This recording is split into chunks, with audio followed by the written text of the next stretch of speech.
الحمد للہ وکفا الصلاة والسلام علی سید الرسل وخاتم الانبیاء اما بعد اعوذ باللہ من الشیطان الرجیم بسم اللہ الرحمن الرحیم۔ ہم آپ کے سامنے جھوٹے مدعیان نبوت اور کذابوں کا سلسلہ بیان کر رہے ہیں، جس کے سلسلے میں آپ حضرات کے سامنے مختار بن ابی عبید ثقفی کے تفصیلی حالات 4 حصوں میں بیان ہو چکے ہیں۔ آج ہم آپ کے سامنے اس کا 5واں اور آخری حصہ لے کر حاضر ہوئے ہیں۔ چنانچہ ابراہیم بن اشتر کوفی مختار کا دست راست تھا۔ مختار کو جس قدر ترقی اور عروج نصیب ہوا، اس میں ابراہیم بن اشتر کی شجاعت اور اس کی اولو العزمی اور حسن تدبیر کافی تک اس کی مددگار اور معاون ثابت ہوئی۔ ابراہیم جدھر بھی گیا شجاعت اور اقبال مندی کے پریرے لہراتا گیا، اور جس بھی میدان کا رخ کیا فتح اور کامیابی ہاتھ باندھے اس کے سامنے کھڑی رہتی۔ ابراہیم ہر میدان میں مختار کے دشمنوں سے لڑا اور اس کے علم اقبال کو ثریا تک پہنچا دیا۔ البتہ ایک موقع پر ہم دیکھتے ہیں کہ ابراہیم نے اسے تنہا چھوڑ دیا، اور یہی وہ وقت تھا جب مختار کو زوال اور فنا کے شفق میں غروب ہونا پڑ گیا۔ جس لڑائی میں مصعب بن زبیر والی بصرہ نے کوفہ پر حملہ کر کے مختار کے شجرہ حیات کو ختم کیا، اس میں ابراہیم نے مختار کا ساتھ بالکل بھی نہ دیا، بلکہ موصل میں الگ سے بیٹھا مختار کی ذلت اور بربادی کا تماشا دیکھتا رہا۔ ابن جریر طبری اور ابن اسیر وغیرہ مورخوں نے اس عقدہ کا کوئی حل پیش نہیں کیا کہ ابراہیم نے اس موقع پر اس سے کیوں بے اعتنائی برتی۔ البتہ علامہ عبد القاہر بغدادی نے حقیقت حال کے چہرہ کو بے نقاب کیا۔ وہ لکھتے ہیں کہ جب ابراہیم کو معلوم ہوا کہ مختار علی الاعلان نبوت اور نزول وحی کا دعویٰ کرتا ہے، تو وہ نہ صرف اس کی اعانت سے دستکش ہو گیا، بلکہ اپنی خود مختاری کا اعلان کر کے بلاد جزیرہ پر قبضہ کر لیا۔ مصعب بن زبیر کو ان حالات سے فائدہ اٹھانے کا موقع ہاتھ آیا۔ اس سے بیشتر روسائے کوفہ اور مختار کے تعلقات سخت کشیدہ ہو چکے تھے۔ اس میں کچھ شبہ نہیں کہ ہر وہ شخص جس کے دل میں خدا اور اس کے برگزیدہ رسول کی محبت کا نور موجود ہو، مختار کی ان سرگرمیوں کو بنظر استحسان دیکھے گا جو اس نے دشمنان آل رسول کی تخریب اور استحصال کے سلسلے میں شروع کر رکھی تھی، اور روسائے کوفہ بھی اس کام میں اس کے قدر شناعت اور معیت تھے۔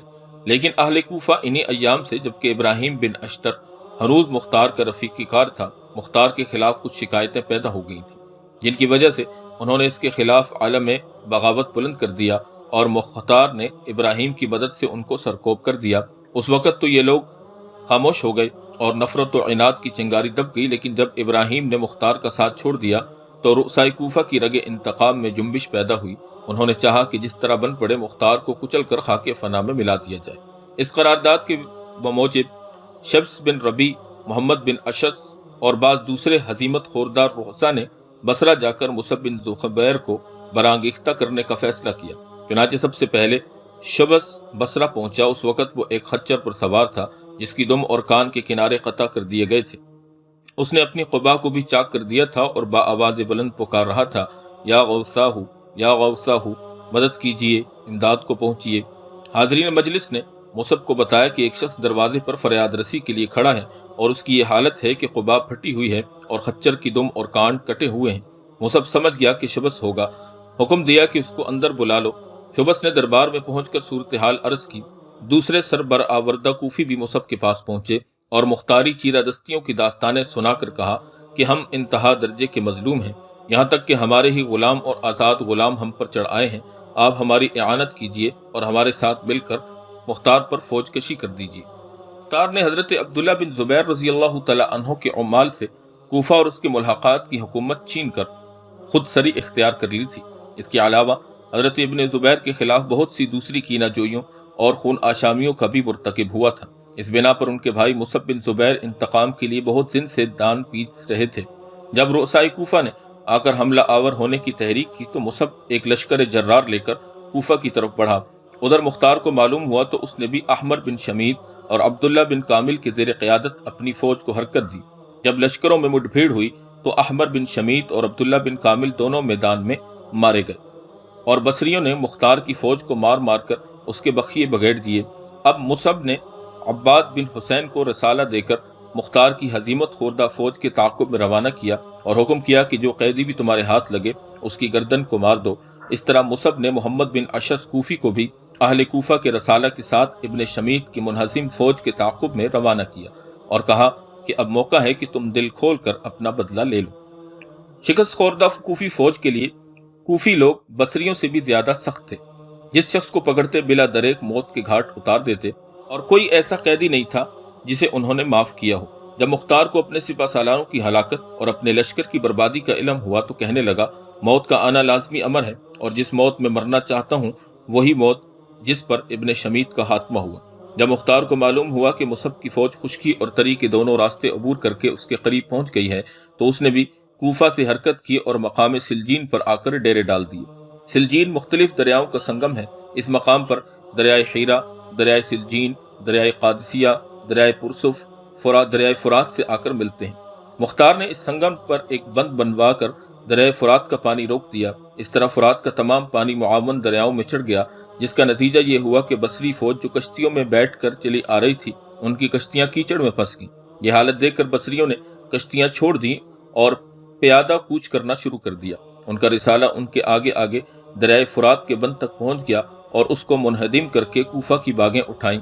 جب مختار کو اس کی اطلاع ہوئی تو وہ بھی مقابلہ کے لیے آگے بڑھا اور مقام حرورہ میں پہنچ کر مورچے تیار کرائے اور قصر اور مسجد کو مستحکم کیا، اور قصر میں بڑی عجلت کے ساتھ وہ تمام سامان فراہم کیا جس کی حالت محاصرہ میں ضرورت پیش آ سکتی تھی۔ اتنے میں مصعب بھی حرورہ پہنچ گیا، جو ولایت بصرہ کوفہ کی حد فاصل ہے۔ آتش حرب یعنی جنگ شعلہ زن ہوئی۔ گو مصعب کی فوج میں محمد بن اشعث رئیس کوفہ، جس نے دوسرے کوفی رؤسا کے ساتھ بصرہ جا کر مصعب کو حملہ آور ہونے کی ترغیب دی تھی، اپنے تمام دستہ فوج کے ساتھ کام آیا۔ تاہم مختار کی فوج کو بہت زیادہ نقصان اٹھانا پڑا اور وہ مقابلہ کی تاب نہ لا کر سخت بدحالی کے ساتھ بھاگ کھڑی ہوئی۔ جتنی دیر تک فوج برسر مقابلہ رہی، مختار نہایت بے جگری سے لڑتا رہا۔ آخر فوج کی ہزیمت نے اس کو بھی پیچھے ہٹنے پر مجبور کیا۔ اب وہ پسپا ہو کر کوفہ پہنچا اور قصر امارت میں متحصن ہو گیا، یعنی قلعہ بند ہو گیا۔ دوسرے دن مختار کی ہزیمت خوردہ سپاہ بھی کوفہ پہنچ گئیں۔ ہزیمت اور پسپائی اور شکست کے وقت مختار کا ایک افسر اس سے کہنے لگا، کیا آپ نے وحی آسمانی سے اطلاع پا کر ہم سے فتح اور نصرت کا وعدہ نہیں کیا تھا، اور یہ نہیں کہا تھا کہ ہم دشمن کو مار بھگائیں گے؟ مختار نے کہا کہ کیا تم نے کتاب اللہ میں یہ آیت نہیں پڑھی، یمحو اللہ ما یشاء ویثبت وعندہ ام الکتاب؟ حق تعالیٰ جس حکم کو چاہتے ہیں محو یعنی ختم کر دیتا ہے، اور جسے چاہتا ہے بحال رکھتا ہے، اور اسی کے قبضے قدرت میں لوح محفوظ ہے۔ مختار قریباً 20,000 فوج حرورہ لے گیا تھا۔ ان میں سے کچھ آدمی تو مارے گئے، کچھ کوفہ پہنچ کر اپنے اپنے گھروں میں روپوش ہو گئے، اور 8,000 آدمی مختار کے پاس قصر میں جا کر داخل ہوئے۔ اب مصعب کی فوج کوفہ پہنچی اور قصر کا محاصرہ کر لیا۔ محاصرہ 4 مہینہ تک جاری رہا۔ مختار ہر روز اپنے رسالہ کے ساتھ قصر سے برآمد ہو کر کوفہ کے بازاروں میں دشمن سے دو ہاتھ کرتا اور کچھ زیادہ نقصان پہنچائے بغیر واپس آ جاتا۔ قلعے میں بند لوگوں کی حالت دن بدن نازک ہونے لگی۔ یہ دیکھ کر وہ اہل شہر بھی جو مختار کے مخالف تھے دلیر ہو گئے۔ نتیجہ یہ ہوا کہ جب کبھی مختار کا رسالہ حملہ کرنے کے لیے قصر سے نکلتا تو مکانات کی چھتوں پر سے ان پر اینٹیں، پتھر، کیچڑ اور غلیظ پانی گرا دیا جاتا۔ محاصرین نے سامان رسد کی آمد بالکل مسدود کر رکھی تھی۔ اس وقت محصورین کی بسر اوقات کی یہ صورت تھی کہ بہت سی عورتیں اپنے اپنے مکانات سے اشیاء خوردنوش کسی چیز سے ڈھانک کر لے کر چلتیں۔ بظاہر یہ معلوم ہوتا کہ وہ نماز کے لیے جامع مسجد میں جا رہی ہیں یا کسی عزیز و رشتہ دار سے ملنے کے لیے جاتی ہیں، اور جب قصر امارت کے پاس پہنچتی تو مختار کے آدمی ان کے لیے دروازہ کھول دیتے، اور اس طرح کھانا پانی ان کوفیوں کے پاس پہنچ جاتا جو مختار کی فوج میں شامل تھے۔ جب مصعب کو اس کی اطلاع ہوئی تو شہر کے تمام چور راستوں پر اس نے پہرے بٹھا دیے، رات کی کوشش کی کہ کوئی شخص محل تک نہ پہنچ سکے، چنانچہ محصورین بھوکے پیاسے ہی ہلاک ہو جائیں۔ اس وقت اس کی یہ حالت تھی کہ میٹھا پانی باہر سے نہیں آ سکتا تھا۔ قصر کے اندر جو کنواں تھا اس کا پانی سخت نمکین تھا، مگر محصورین شدت پیاس کی حالت میں یہی پانی پینے لگے۔ بیت المال میں شہد بکثرت موجود تھا۔ پانی کی تکلیف دیکھ کر مختار نے حکم دیا کہ کنویں میں شہد ڈال دیا جائے تاکہ پانی کا مزہ تبدیل ہو جائے اور پینے کے قابل ہو جائے۔ اس طرح اکثر لوگ سیراب ہو جاتے تھے۔ اب مصر نے محاصرہ کو قصر امارت سے اور زیادہ قریب رہنے کا حکم دیا۔ بعض اوقات مصعب کے فوجی دستے محل کے اس قدر قریب پہنچ جاتے کہ مختار کے ان آدمیوں پر جو قصر میں دکھائی دیتے بسہولت تیر اندازی کی جاتی۔ اب یہاں تک کی دیکھ بھال کی جانے لگی کہ محل کے ارد گرد جو عورت بھی کسی طرح سے آتی دکھائی دیتی، اس کا نام اور پتہ اور منزل مقصود اور آمد و رفت کی غرض و غایت پوچھی جاتی۔ ایک دن 3 عورتیں گرفتار کی گئیں۔ یہ اپنے خاوندوں کے پاس جو قصر میں محصور تھے کھانا لے کر جا رہی تھیں۔ جب مصعب کے سامنے پیش کی گئیں تو انہیں بغیر سزا دیے واپس بھیج دیا۔ ایک مرتبہ مصعب کی فوج کے کچھ بصری اور کوفی نوجوان جو جنگ کی افتادوں سے بے خبر تھے بغیر کسی سردار کے بازار میں نکل پڑے اور مختار کو ابن دوما کے خطاب سے پکارنے لگے۔ مختار قصر کی چھت پر برآمد ہوا اور کہنے لگا، معلوم ہوتا ہے کہ ان میں کوفہ یا بصرہ کا کوئی معتبر سردار نہیں ہے، ورنہ یہ کبھی مجھے اس نام سے نہ پکارتے۔ مختار نے ان کو غیر منتظم حالت میں دیکھ کر چاہا کہ تہس نہس کر دے، چنانچہ قصر سے باہر نکل پر ان پر حملہ کرنے کا ارادہ کیا اور 200 آدمیوں کے ساتھ ان پر حملہ کیا۔ قریباً 100 تو وہیں کھیت رہے اور باقی اسی طرح بے اوسان ہو کر بھاگ کھڑے ہوئے۔ ایک ایک پر گرتا پڑتا تھا، مگر تھوڑے فاصلے پر پہنچتے پہنچتے مختار کے دستہ نے انہیں بھی جا لیا اور مار مار کر ان کا لہو لہان کر دیا۔ جب محاصرہ کی سختی ناقابل برداشت ہونے لگی تو ایک دن مختار اپنے لشکر کو مخاطب کر کے کہنے لگا، یاد رکھو کہ جس قدر محاصرہ طویل ہوگا تمہاری طاقت جواب دیتی جائے گی، اس لیے بہتر ہے کہ باہر نکل کر کھلے میدان میں داد شجاعت دیں اور لڑتے لڑتے عزت سے اپنی جانیں دے دیں۔ اگر تم بہادری سے لڑے تو میں اب بھی فتح کی طرف سے مایوس نہیں ہوں۔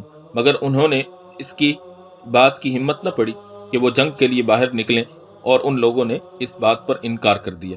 البتہ صرف 19 آدمیوں نے رفاقت پر آمادگی ظاہر کی۔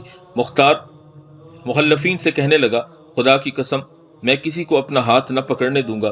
اگر تم نے میرا ساتھ نہ دیا اور میں نے باہر نکل کر جنگ شروع کی اور مارا گیا تو تم اور بھی زیادہ ذلیل اور رسوا ہو جاؤ گے، اور اگر تم نے اپنے تئیں دشمن کے حوالے کر دیا اور دشمنوں نے قابو پا کر تم کو قتل کرنا شروع کیا تو یاد رکھو کہ تم لوگ ایک دوسرے کا منہ تکنے لگو گے اور کہو گے کہ اے کاش ہم نے مختار کا کہا مانا ہوتا۔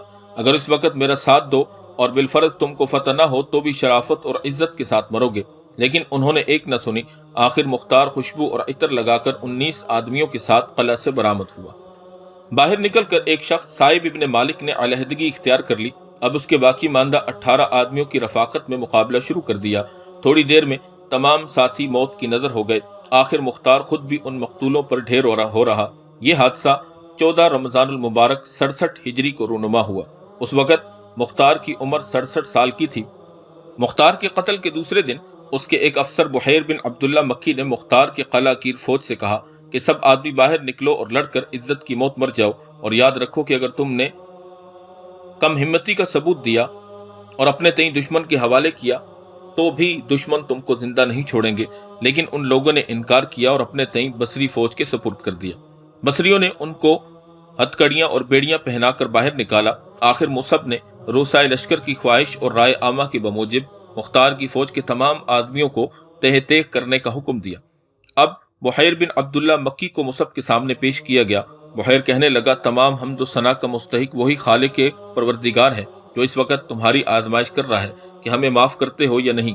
اے امیر، اس وقت 2 امور آپ کے سامنے ہیں، رضائے الہی اور اس کی ناراضی۔ جو شخص معاف کرتا ہے خدا اسے معاف کرتا ہے اور اس کی وجہ سے اس کی عزت بخشتا ہے، لیکن جو شخص سزا دیتا ہے وہ قصاص سے مامون اور محفوظ رہ سکتا ہے۔ اے ابن زبیر، ہم تمہارے اہل قبیلہ اور مسلمان ہیں، ترک یا دیلمی نہیں ہیں، مناسب یہ ہے کہ تم صاحب قدرت ہو کر معاف کر دو۔ یہ باتیں سن کر مصعب اور تمام حاضرین کو اس پر رحم آ گیا۔ مصعب نے اسے رہا کرنے کا ارادہ کیا، لیکن عبد الرحمن بن محمد، جس کا باپ محمد بن اشس اس لڑائی میں مارا جا چکا تھا، اور دوسرے کوفی روسا جو اس لڑائی کے اصل محرک اور بانی تھے، اٹھ کھڑے ہوئے اور بولے کہ آپ لوگ یا تو ان پر رحم کیجئے یا پھر ہم پر کیجئے۔ یہ دیکھ کر مصعب نے ان سب کے قتل کرنے کا حکم دیا۔ مقتولین کی کل تعداد 6000 تھی۔ مصعب کے حکم سے مختار کے دونوں ہاتھ کاٹے گئے اور مسجد کے پاس کیلوں سے ٹھوک کر نصب کر دیے گئے۔ اب مختار کی بیویاں مصعب کے سامنے پیش کی گئیں۔ ایک کو ثابت بنت سمرہ کہتے تھے اور دوسری کا نام عمرہ بنت نعمان تھا۔ مصعب نے ان سے پوچھا کہ مختار کے دعوی نبوت اور وحی کے متعلق تمہارا کیا خیال ہے؟ ثابت نے جواب دیا کہ جس معاملہ میں ہماری رائے دریافت کی جاتی ہے اس کے متعلق ہمارے لیے بجز اس کے کوئی چارہ کار نہیں کہ ہم آپ کی رائے کی تائید کریں۔ یہ سن کر مصعب نے اسے رہائی دے دی، مگر عمرہ نے کہا کہ مختار خدا کے نیک بندوں میں سے تھے، اللہ تعالیٰ اپنا مخصوص رحم و کرم ان کے شامل حال کرے۔ اس جواب پر مصعب نے اسے قید میں بھیج دیا اور اس کے متعلق اپنے بھائی جناب عبداللہ بن زبیر رضی اللہ تعالیٰ عنہ کو لکھا کہ یہ عورت اس بات کی مدعی ہے کہ مختار نبی تھا، اس سے کیا سلوک کیا جائے؟ جناب عبداللہ بن زبیر حضرت سید الاولین والآخرین کے پھوپھیزاد بھائی حضرت عائشہ رضی اللہ تعالیٰ عنہ کے بھانجے تھے۔ انہوں نے لکھ دیا کہ اگر اس کا یہی عقیدہ ہے تو وہ ختم نبوت کی منکر ہے اور بوجہ ارتداد اس کو قتل کر دیا جائے۔ چنانچہ رات کی تاریکی میں اسے قید سے نکال کر حیرہ اور کوفہ کے درمیان لایا۔ پولیس کے ایک آدمی جس کا نام مطر تھا تلوار کے 3 ہاتھ رسید کیے۔ عمرہ نے عرب کے دستور کے مطابق اپنے اعزاء اور اقارب کو مدد کے لیے پکارا۔ عمرہ کے بھائی ابان بن نعمان نے یہ فریاد سنی تو فوراً مطر کے ایک جھپٹا اور زور سے ایک تھپڑ اس کے رسید کر کے کہنے لگا، حرام زادے، تو نے اسے قتل کیا ہے، خدا تیرے ہاتھ کو قطع کرے۔ مطر نے ابان کو پکڑ لیا اور اسے مصعب کے پاس لے آیا۔ مصعب نے حکم دیا کہ اس کو چھوڑ دو، کیونکہ یہ اپنی ہمشیرہ کے قتل کا وحشت انگیز اور جانکاہ منظر دیکھ کر کسی طرح برداشت نہیں کر سکتا تھا۔ یہاں تک مختار بن ابی عبید ثقفی کے حالات تفصیلاً آپ کے سامنے بیان کیے گئے۔ یہاں پر بیچ بیچ میں ہم نے تاریخ طبری، اس کے علاوہ ابن اسیر، الکامل اور البدایہ والنہایہ اور طبقات ابن سعد اور دیگر کتابوں سے ہم نے آپ کے سامنے یہ واقعات بیان کیے ہیں، اور یہ واقعات حقیقی اور اصلی ہیں، ان کے اندر ہمارا ذاتی طور پر کوئی عمل دخل نہیں ہے۔ اللہ جل شانہ ہمیں بھی ہر قسم کے کذابوں سے، ان کے مکر و فریب سے اور ان کے جھوٹ سے اور کذب سے بچنے کی توفیق عطا فرمائے، اور ختم نبوت پر کامل ایمان کے ساتھ زندگی گزارنے کی اور موت کی آغوش میں جاتے جاتے نبی علیہ الصلوۃ والسلام پر کامل ایمان رکھنے کی توفیق عطا فرمائے۔ وآخر دعوانا ان الحمد للہ رب العالمین۔